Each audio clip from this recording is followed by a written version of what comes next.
equipment that a driver carries is a whip. And some people just shudder at the fact that these pieces of equipment are used to get a horse to move along. Does whipping hurt a horse? Let's investigate that right now. The whipping post is found at the head of the stretch, and the current rule of whipping goes like this. You can't put the lines in one hand and go to whipping until you get to the head of the stretch.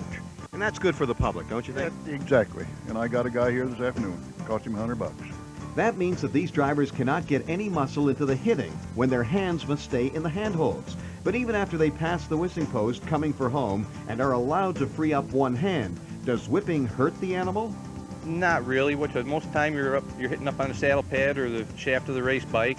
Definitely, if you're standing back looking at it, I could see where people would think it's cruel, but a lot of the whipping isn't on the horse itself, you know, the shaft and the saddle pads and whatever, but I guess if they took it away, it'd reclassify a lot of horses, because some of them won't go unless you ask them to, and other ones go without it. I'd like to keep the whip. Yeah, Why do you need the whip? I think it gets more out of the horse.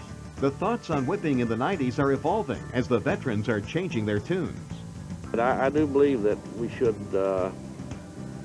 make the rule that you have to keep both hands in the handles. I really do believe that. And I didn't think I'd ever say that when I was driving, but I do now.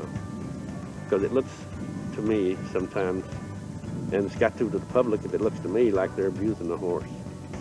And I just believe that this is going to have to happen someday.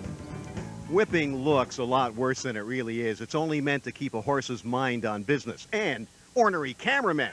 Oh, on me. There, that's better.